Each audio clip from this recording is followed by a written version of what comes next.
शुरुआती जिंदगी बहुत मुश्किल और बहुत परेशानी की हालत में गुजरी उनकी, क्योंकि तकरीबन 5 साल की उम्र में उनके फादर की डेथ हो गई थी जब बदायूं में थे। He was left in the care of his mother, was a very Payas and virtuous lady.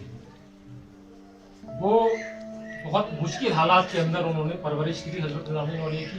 Delhi में आए, बाकी तालीम दिल्ली में मुकम्मल करी, और शुरू से एक दिल में एक प्यास थी हजरत निज़ामुद्दीन औलिया की कि मुझको किसी गुरु की, मुझको किसी पीर की तलाश है, रूहानी पेशवा जिसको कहते हैं, स्पिरिचुअल मास्टर।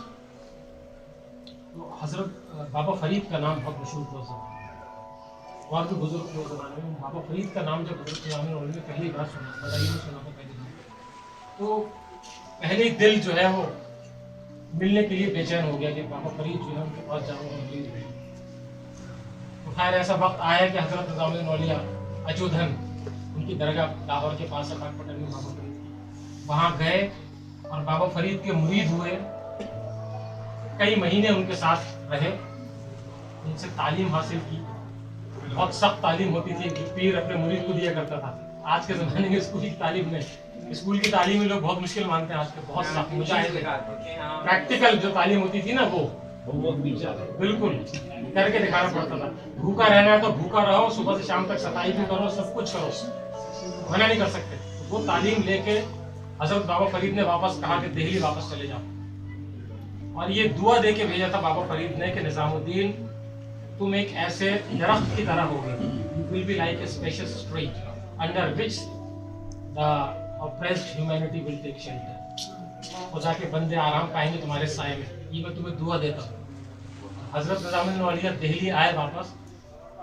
धीरे धीरे वक्त गुजरता रहा, पॉपुलैरिटी बढ़ती रही, लोग आने लगे हजरत निज़ामुद्दीन औलिया के पास। के गैसपुर में एक ऐसा सूफी है, एक दरवेश है, जो जिसको दुआ दे देता है वो दुआ पूरी हो जाती है। जो चीज़ें बिल्कुल नामुमकिन सी लगती हैं उनके बारे में वो कुछ कह देता है, तो वो चीज़ें ऐसी सोर्सेस पैदा हो जाती हैं कि वो मुमकिन हो जाती हैं चीज़ें। तो धीरे धीरे हजरत निज़ामुद्दीन औलिया के पास लोग आने लगे। मैं बहुत डिटेल में अभी नहीं बता रहा हूँ, बहुत लंबा वक्त चाहिए इसके लिए। पॉपुलैरिटी बढ़ने लगी, शोहरत बढ़ने लगी, नजराना आने लगा, इसको डोनेशन कहते हैं। पहले हजरत निज़ामुद्दीन औलिया मना कर दिया करते थे शुरू से, फिर जब लोग देने लगे तो बाबा फरीद ने एक बार कहलवाया कि कोई खुद तुम्हें कुछ दे तो ले लिया करो, किसी का दिल मत दुखाया करो। तो हजरत निज़ामुद्दीन औलिया एक मुट्ठी उठा लिया करते थे, लोग सोने और चांदी के थाल भर भर के लाते थे। हजरत कहते थे मुझे इसकी हाजत नहीं है, मुझको इसकी जरूरत नहीं है, मगर तेरा दिल रखने के लिए मैं ले रहा हूँ। तो तारीख में यह है कि सोने और चांदी के सिक्कों में कैसे ढेर लग जाते थे सुबह से शाम तक। जो कुछ आज आता था वो आने वाले कल पर खर्च कर दिया जाता। और हुक्म ये था कि जिस कमरे में पैसा जमा होता है वहां अगले दिन सुबह झाड़ू दे दिया। और कभी एक सिक्का भी हजरत निज़ामुद्दीन औलिया को कभी कभी ऐसा होता था कि कोई कोने में बचा हुआ सिक्का नजर आया तो नाराज हो जाता था, ये कैसे बचा कर, क्या तुमको खुदा पे यकीन नहीं है कि वो तुम्हें कल के लिए फिर खाना देगा? ये कहते थे। हाँ, ये सबसे ज्यादा मशहूर है निज़ामुद्दीन औलिया की। चांदी सोना सब बांटते थे, सब कुछ बांटने का, सबका लंगर बनता था। और वो लंगर इतना बड़ा हुआ एक जमाने में कि वो वक्त भी आया कि एक वक्त के खाने में 70 मन नमक डलने लगा। 70 मन, 1 मन is about 40 kg। बहुत बड़ा लंगर था। जिस खाने में 70 मन नमक डलता हो वो खाना कितना होगा। और लंगर की इतनी बड़ी एक तादाद जो थी लंगर की और लोगों की, उसकी वजह से ऐसा टाइम भी आया कि बादशाह चलने लगे। हजरत निज़ामुद्दीन औलिया ने, लोग ये कहते हैं कि हजरत निज़ामुद्दीन औलिया ने अपने जमाने में 7 बादशाहों का दौर देखा, ये हिस्टोरियंस कहते हैं। हम दरगाह के लोग ये कहते हैं कि 7 बादशाहों ने हजरत का दौर देखा। जिसमें से गयासुद्दीन बलमन का जमाना था शुरू, अलाउद्दीन खिलजी का जमाना, जलालुद्दीन खिलजी, फिर खुसरो खान का वक्त आया, कुतुबुद्दीन मुबारक खिलजी, फिर तुगलक पीरियड आया, गयासुद्दीन तुगलक, मोहम्मद बिन तुगलक। तो ये पूरा जमाना हजरत निज़ामुद्दीन औलिया की आंखों देखा जमाना है, जिसमें से कुछ बादशाह बहुत मोहब्बत करते थे निज़ामुद्दीन औलिया से। ऐसे बादशाह भी गुजरे, अलाउद्दीन खिलजी जो हमेशा ये चाहता था कि मैं किसी तरह मुरीद हो जाऊं। हजरत निज़ामुद्दीन औलिया कहते थे कि उस बादशाह से कह देना कि वो मेरी खानकाह के आगे के दरवाजे से आएगा, तो ये फकीर पीछे के दरवाजे से निकल जाएगा। उनकी खानकाह जो थी, जो था जहाँ दर्ज दिया करते थे पढ़ा। और ऐसे बादशाह भी गुजरे कि हजरत के आखिरी वक्त में जब लंगर इतना बढ़ गया, इतने मुरीद हजरत निज़ामुद्दीन औलिया के दूर दूर तक फैल गए, तो कुतुबुद्दीन मुबारक जैसा बादशाह वो जलने लगा। उसके बाद गयासुद्दीन तुगलक गद्दी पे बैठा, उसने पूरी जिंदगी हजरत निजामुद्दीन औलिया से जलन में गुजारी। और ये देखिए, जब बादशाह, आज का जमाना में डेमोक्रेसी क्या है, बादशाह अगर किसी का मुखालिफ हो जाए तो उस शख्स का क्या हाल होगा, मगर हजरत निजामुद्दीन औलिया को बादशाह बिगाड़ नहीं सके। सामने आने से बादशाह भी घबराते थे, पीठ पीछे बहुत बुरा भला कहते थे, सामने नहीं आते। कुतुबुद्दीन मुबारक खिलजी ने तो हजरत निजामुद्दीन औलिया के लंगर के ऊपर इंक्वायरी बिठा दी। इंक्वायरी कमीशन अपॉइंट हुआ कि एक फकीर है जो फटे बोरे के ऊपर बैठा रहता है, इसके बाद इतना पैसा कहाँ से आता है कि इतना आदमी खाना खाता है। इतना आदमी आता था कि तारीख फिरोज शाही में ज़ियाउद्दीन बर्नी ने लिखा है कि मैंने अपनी जिंदगी में इतना आदमी एक जगह नहीं देखा जितना हजरत के लोगों को खाना खाते हुए देखा। ज़ियाउद्दीन बर्नी बहुत बड़े हिस्टोरियन थे, इतना आदमी आता था। और कई बार रुपये पैसा बच जाता था तो लोग हजरत क्या करते थे कि लोगों के बर्तनों के नीचे रख दिया करो सिक्के। बहुत से लोग मुझसे मांगने में शर्माते हैं, मगर उनको जरूरत है, मैं जानता हूँ। तो खाना खा के लोग उठा लिया करते थे पैसा। इसलिए हजरत निजामुद्दीन औलिया का नाम पड़ गया ज़री ज़रबख्श, मीन्स सोना चांदी लुटाने वाला। और इस्लामिक लॉ के इतने जबरदस्त आलिम थे शरीयत के हजरत निजामुद्दीन औलिया कि उस जमाने के जो स्कॉलर्स थे वो हजरत निजामुद्दीन औलिया से बात करने में झिझकते थे। उनका स्कॉलर्स ने एक अपना नाम दिया था उनको, महफिल बहास शिकन, द स्मैशर ऑफ डिबेट्स। जो डिबेट्स में बैठे तो सामने वाले को बिल्कुल रास्ता दिखा दे। हजरत निजामुद्दीन औलिया की इतनी जबरदस्त पकड़ थी शरीयत के ऊपर। फिर भी बहुत से लोग मुखालिफ रहे। कुछ लोगों ने ये बहाना बनाया कि गयासुद्दीन तुगलक जैसे बादशाह ने बहाना बनाया कि दिल्ली में हजरत निजामुद्दीन औलिया के आने से ट्रैफिक की प्रॉब्लम हो गई 700 साल पहले। दिल्ली के कच्चे रास्ते हैं, गलियां हैं, कच्चे रास्ते, वहाँ बैलगाड़ियों की, दिल्ली में जो ट्रैफिक की प्रॉब्लम 750 लोग ये कहते थे कि इतने लोग इनसे मिलने के लिए आने लगे, बैलगाड़ी और घोड़ा गाड़ियों की लाइन लग जाती थी दिन भर में, जो दिल्ली से बाहर के लोग मिलने आते थे हजरत निजामुद्दीन से। तो बादशाह ने कह दिया था कैपिटल है, इनको प्रॉब्लम है, यहाँ पे इतने लोग आने लगे दिल्ली में, इनसे कहो कहीं बाहर जाके बस जाए। कई बार बादशाह ने कहा कि इनसे कहो बाहर जाए। हजरत निजामुद्दीन औलिया ने कहा कि नहीं। जिस वक्त बंगाल पे हमला किया गयासुद्दीन तुगलक ने और बंगाल से वापस लौटा तो एक मैसेज भेजा, बल्कि एक अल्टीमेटम दिया हजरत निजामुद्दीन औलिया को कि मेरे दिल्ली प्रील्यूड भी बता देना, ये बावली का स्टोरी जो है। हाँ, ये मैं ये भी बताता हूँ। तो पहले चलिए बावली की बात करते हैं। जहाँ से आप आए हैं जिसको बावली गेट कहते हैं, 2 तरह का नेचुरल वाटर। इसकी एक बहुत बड़ी तारीख ये है कि जिस वक्त ये बावली का काम चल रहा था, उसी वक्त गयासुद्दीन तुगलकाबाद का किला बनवा, बहुत बड़ा किला फोर्ट बना रहा। तो सारी लेबर एम्प्लॉय उसने कर ली और ये कह दिया कि दिल्ली में जब तक काम चल रहा है शाही काम, और कोई दूसरा काम नहीं होगा। बादशाह को मजाक किया हजरत निजामुद्दीन औलिया की वजह से। हाँ, बेसिकली इट वाज जलन दिया इनकी बावली को, पॉपुलैरिटी ऑफ द सूफी। तो आप ये देखिए कि एक सूफी, एक दरवेश जो फटे हाल बोरी पे, जो जिसने पूरी जिंदगी रोजे से गुजारी, जिसका लंगर इतना बड़ा था, जिसने 90 साल की उम्र तक रोजा रखा, खुद नहीं खाते थे आप, जो एक बहुत ही सादा जिंदगी जीता था, उसकी जिंदगी से बादशाह वक्त जलने लगे। तो क्या उनकी जिंदगी रही होगी? कहाँ हजरत निजामुद्दीन औलिया एक फकीर और कहाँ एक बादशाह। सारी लेबर अपने जमा कर ली और कहा कि जब तक मेरा काम चल रहा है कोई दूसरा काम नहीं होगा। तो इस इलाके की लेबर यहाँ रात को काम करने लगी कि हजरत निजामुद्दीन औलिया काम भी नहीं रुकना चाहिए, चलो रात को खुदाई का काम करते थे, दिन में बादशाह के तले पर काम करते थे, बहुत से लोग सो जाते थे वहाँ। बादशाह को ये बात पता लगी, लोगों ने कहा, पूछा बादशाह ने कहा कि हाँ हजरत निजामुद्दीन औलिया का काम तो बड़े मोहब्बत से करते हैं रात भर जाग के, और बादशाह का जो काम है उसमें आके लोग सो जाते हैं। तो बादशाह ने ये कहा कि ऐसा करो, गैसपुर में ऑयल की सप्लाई बंद करो, आगे चिराग नहीं जलेगा तो रोशनी नहीं होगी, तो रात को काम नहीं कर सकते। तो इस पूरे इलाके में ऑयल की सप्लाई गयासुद्दीन तुगलक ने बंद करा दी। तो हजरत नसीरुद्दीन हजरत निजामुद्दीन औलिया के बहुत खास डिसाइपल थे, जिनको चिराग दहलवी कहा जाता है।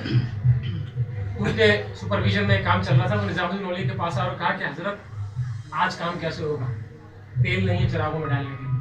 हजरत निजामुद्दीन औलिया ने कहा कि जो पानी निकल आया है खुदाई में से वो चिराग में डालो, घास की पत्ती लगाओ और जला दो। तो उस चिराग को रोशन किया पानी से। हजरत नसीरुद्दीन रोशन चिराग दहली इसलिए उनको कहा जाता है। हजरत निजामुद्दीन औलिया ने उनको कि नसीरुद्दीन, आज से हम तुम्हें चिराग दहलवी कहेंगे, वो शख्स जिसने चिराग को पानी से रोशन कर दिया। जगह तो जी जहाँ से, हाँ, तो ये बावली, उन चिरागों से कई चिराग रोशन हुए और इस तरह से बावली का काम मुकम्मल हुआ। बादशाह को ये बात पता चली, बादशाह ने कुछ कहा नहीं, वो जलता बहुत ज्यादा था, वो जानता था हजरत का मर्तबा मकाम कितना ऊंचा है, तो उससे नाम पड़ा चिराग दहली का। जहाँ हजरत नसीरुद्दीन चिराग दहलवी का मजार और उनकी दरगाह है, उस लोकेलिटी का नाम जो है चिराग दहली, वो हजरत निजामुद्दीन औलिया के लिए है। तो खैर ये एक मुखालफत थी बादशाह की। अपने आखिरी वक्त में जब उसने बंगाल पर हमला किया और वापस दिल्ली के लिए रवाना हुआ, तो ये कह दिया कि मेरे दिल्ली पहुंचने से पहले वो दिल्ली छोड़ दे, वरना खिंचवा के जमीन पर बुलवाऊंगा महल में। तो यहाँ लोग बहुत परेशान हो गए थे, मुरीद थे। हजरत निजामुद्दीन से कहा कि अब आप दिल्ली छोड़ दिए, इतना सख्त बादशाह का ऑर्डर आ गया है। हजरत निजामुद्दीन ने मुस्कुराया, कहा हनूज दिल्ली दूरस्त, अभी दिल्ली दूर है। ये जो मुहावरा आप लोग सुनते हैं, एक्चुअली ये फारसी का मुहावरा है। हजरत निजामुद्दीन औलिया ने कहा था हनूज दिल्ली दूरस्त, दिल्ली इज स्टिल फार, दिल्ली अभी दूर है। तो खैर वो बढ़ता रहा आगे हजरत के पास, दिल्ली की तरफ मुरीद परेशान होता रहे और ये कहते रहे कि आप दिल्ली छोड़ दीजिए। हजरत ये कहते रहे कि दिल्ली दूर है, दूर दिल्ली। हजरत निजामुद्दीन औलिया ने बहुत परेशान हो गया, तुगलकाबाद के बिल्कुल करीब बादशाह ने रात को क़याम किया और सुबह उसको दिल्ली में एंटर होना था। उसके लिए एक महल बनवाया गया, बहुत बड़ा बादशाह के लिए बनवाया था, रात गुजारने के लिए। लोग आए कि हजरत सुबह, आप हमेशा ही कहते रहते हैं सुबह उसको दिल्ली में आना है, आप ही कहते हैं दिल्ली दूर है। हजरत निजामुद्दीन ने फरमाया कि बादशाहों का हुक्म जब आता है तो तुम लोग बहुत परेशान हो जाते हैं, हम तो खुदा के आने हुक्म के आने का इंतजार करते हैं। तुम्हारे चेहरे के ऊपर शिकन पड़ जाती है कि तुमने कभी हमारे चेहरे पे फल देखा? तो मोदी ने कहा हजरत आप तो हमेशा मुस्कुराते रहते हैं। आपने फरमाया कि हम खुदा के हुक्म, अभी दिल्ली दूर है। जिस महल में बादशाह रुका था वो महल पूरा का पूरा रात को उसकी छत बादशाह के ऊपर गिर पड़ी। ये तारीफ आपने पढ़ा होगा, जयसिंह तोला कैसे मारा। That's how his son था, कुछ ये nephew कहते हैं कुछ लोग कहते हैं सन ने कहा था, वो एक अलग तारीख है, मगर बादशाह गयासुद्दीन तोला जो मरा था, he was died due to the fall of the pavilion which was constructed in his honor। वो गिरा, वहीं दब के मर गया, दिल्ली आना नसीब नहीं। और देखिए मैं आज के जमाने की बात बताता हूँ, ये तो पुरानी बातें हैं जो मैंने अपना महसूस किया। 700 साल पुरानी बात है। 700 साल में दिल्ली बहुत फैल गई, जमुना पार तक चली गई, चारों तरफ से दिल्ली बहुत दूर फैल गई। वो जगह ऐसी है जहाँ से दिल्ली आगे नहीं बढ़ जाती, चाहे 2-3 किलोमीटर जब भी दूर थी, आज भी 2 किलोमीटर जहाँ मरा सकती। हजरत ने यहाँ से कह दिया दिल्ली दूर है तो दिल्ली दूर ही रही वहां से। ये आज की सच्चाई है। कौन सी जगह? तुगलकाबाद का किला, जिसके बारे में हजरत ने कह दिया था आज भी ऐसी वीरान, ऐसी वीरानी छाएगी कि ईंट से ईंट बचेगी इस किले की, कभी आबाद नहीं रहेगा। बिल्कुल बिल्कुल स्प्रेड हुआ ही नहीं, बिल्कुल बहुत वीरान बंदर और लंगूर नजर आएंगे हमारे इस किले के ऊपर, वो नाचेंगे। आज भी आप जाइए कोई नजर आएंगे।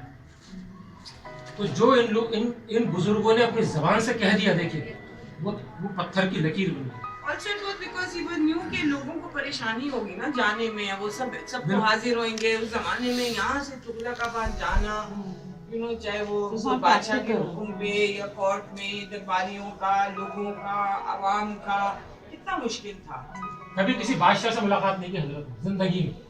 बहुत से बादशाहों ने ये कहा कि हर महीने की पहली तारीख को सारे आलिम लोग और स्कॉलर्स बादशाह को सलाम करने महल में आते हैं, मगर हजरत निजामुद्दीन औलिया को गुरु रही को नहीं आना। और ये कुतुबुद्दीन मुबारक खिलजी ने कह दिया था कि इस चांद की पहली तारीख को मेरे महल में आए। और उसने भी यही कहा था कि मैं हमेशा कहता रहता हूँ सारे लोग आते हैं, सिर्फ ये एक ऐसे सूफी है जो नहीं आते। तो मना कर दिया था मैं बादशाहों से नहीं मिलूंगा कभी, मैं बादशाह से अभी क्या काम फकीरों। तो जब उसने भी एक बार धमकी दी थी कि चलो इस बार देखता हूँ नहीं आया तो मैं खुलवाऊंगा, सजा दूंगा, उसी रात को हजरत निजामुद्दीन औलिया अपनी वालिदा के मज़ार पर गए। बादशाह ने ऐसे धमकी दी थी, सब आपके हवाले छोड़ दिया, मैं तो चाहता नहीं और न मैं जाऊंगा। रात को ऐसे ही वो बादशाह खत्म हुआ, उसके सिक्योरिटी ऑफिसर ने मार दिया और गला काट कर किले की दीवार से नीचे फेंक दिया उसी रात को। तो हजरत निजामुद्दीन औलिया का बादशाह बिगाड़ नहीं सके, कुछ तारीख है। और ये तारीख ये सिर्फ कहानियां नहीं है, क्योंकि हजरत निजामुद्दीन औलिया के ऊपर इतना ऑथेंटिक लिटरेचर मौजूद है, क्योंकि उनके जमाने में बहुत से कॉन्टेम्प्रेरी राइटर्स मौजूद थे। सबसे पहले हजरत मीर खुसरो सबसे ऑथेंटिक, जियाउद्दीन बर्नी जिनका पूरा हिंदुस्तान लोहा मानता है, जिनकी तारीख का उन्होंने लिखा है इसके बारे में। तो ये ऐसे ऐसे वाक़े हैं। और मुरीद इतने थे हजरत निजामुद्दीन औलिया के कि साउथ में 1400 पालकियां मुरीदों की गई थी, खलीफाओं की आलकी जो होती थी ना, गोलियां उस जमाने में, शिष्य के अपना पैगाम फैलाने के लिए हजरत निजामुद्दीन औलिया का।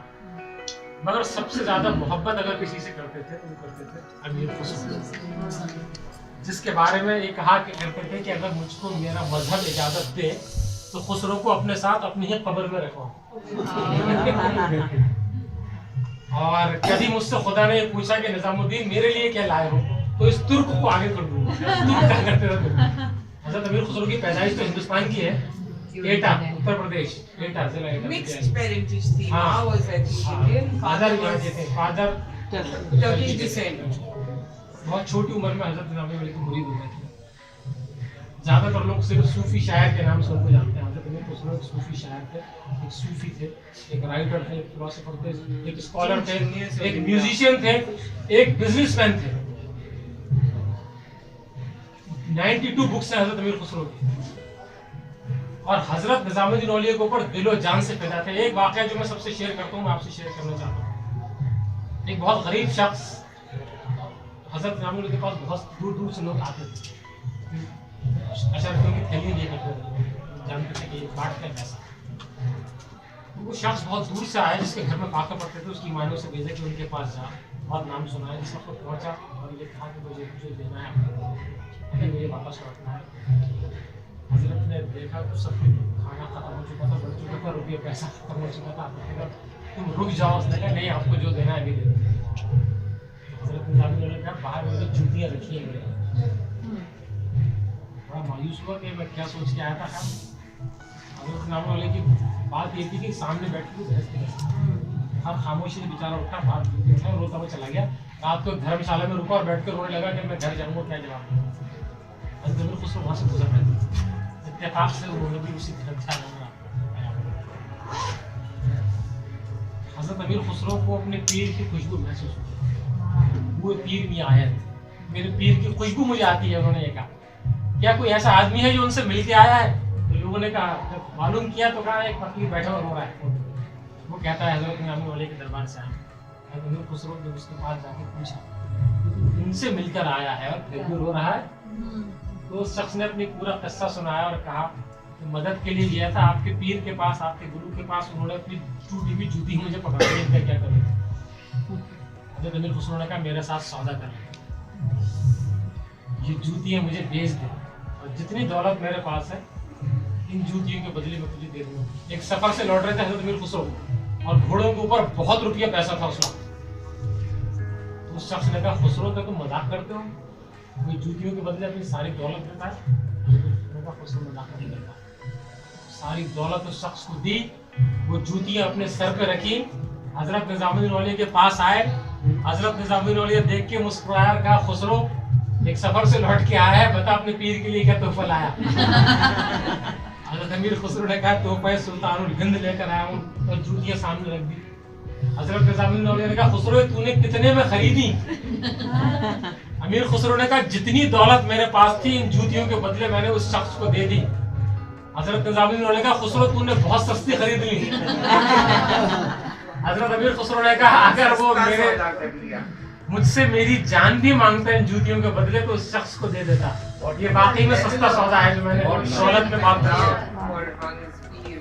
तो ये चीज देखिए, अकल वालों की अकल में बहुत देर से आएगी, दिल वालों के दिल में बहुत जल्दी समझ आएगी। तो ये एक ऐसा मोहब्बत को बताता है हजरत निजामुद्दीन। और देखिए, ये टीचर के और एक स्टूडेंट के रिलेशन को बताता है कि एक स्टूडेंट के दिल में अपने टीचर के लिए कैसी मोहब्बत होनी चाहिए। वो टीचर जिसने उसको इस दुनिया को फेस करने के लिए अपने पैरों पर खड़ा कर दिया, उस टीचर के लिए कैसी रिस्पेक्ट दिल में होनी चाहिए। ऐसे बेशुमार वाक़यात हैं, आप तारीख पढ़िए। हजरत निजामुद्दीन औलिया ने बयान नहीं किए, करके दिखाया। आपको अपने दोस्तों के साथ कैसे रहना है, आपको अपने पड़ोसियों के साथ कैसे रहना है, आपको अपने कारोबार में, अपने बिजनेस में कैसे रहना है। तो ये हजरत निजामुद्दीन औलिया खाना नहीं खाते थे जब तक एक पड़ोस का चक्कर लगा के नहीं आते थे कि शायद कोई अल्लाह के बंदा भूखा है। पूरी सुबह से रात तक रोजे से रहते थे। जब रोजा खोलते थे तो कई बार सूखे टुकड़े उठा लिया करते थे। लोग पूछते थे कि आप दूसरों को इतना शानदार खाना खिलाते हैं कि बादशाह के महल में ऐसा खाना नहीं है, और आप क्या खाते हैं? उसको पानी में नरम करके, कई बार रोटी सख्त रहती थी तो पानी में नरम करके खाते थे। और रोया करते थे और कहते थे कि मैं तो खाना मेरे गले से नहीं उतरता, मुझको ऐसा लगता है कि ऐसा कोई खुदा का बंदा आपको धोखा दे रहा है, चलो एक चक्कर लगा के आए दूर में, बहुत दूर चले आए करते थे चक्कर लगा। तो ये जिंदगी गुजारी है हजरत निजामुद्दीन ने। ये वजह नहीं कि दुनिया टूटी पड़ रही है हजरत निजामुद्दीन के दरबार में, आप होरी नमाज के आस्थाने पे जाइए। और मैं, ये जिंदा मिसाल है। आप किसी मस्जिद में जाइए, आपको हर कौम और मजहब का आदमी नजर नहीं आएगा। आप किसी मंदिर में जाइए, गुरुद्वारा में जाइए, चर्च में जाइए, कहीं चले जाइए, आप किसी सूफी के दरगाह में जाके देखिए, क्या हिंदू, क्या मुसलमान, क्या यहूदी, पारसी, जैन, अमीर, फकीर, बादशाह, भिखारी, चोर, हर शख्स आपको उन दरगाहों पे नजर आएगा अपनी जगह समझ के। ये जिंदा मिसाल है इन सूफियों का पैगाम की। आज भी सदियां गुजरने के बाद आदमी अपने बाप दादा की समाधियों पर, कब्रों पे जाना भूल जाते हैं कि हमारे दादा के ऊपर कौन था, उनको याद नहीं रहता। ये क्या वजह है कि लोग छुट्टियां लेके आते हैं दूसरे ममालिक से, दूसरी कंट्री से, हजरत निजामुद्दीन के दरबार में हाजिरी देने, वहाँ 2 फूल चढ़ाने, वहाँ एक चादर चढ़ानी, गरीब नवाज में जाना है। ये क्या पैगाम था कि जिसने एक ऐसी छाप छोड़ी लोगों के दिलों पे जो सदियां गुजर गई। आज भी वो छाप खत्म नहीं हुई, वो छाप अभी मौजूद है लोगों में।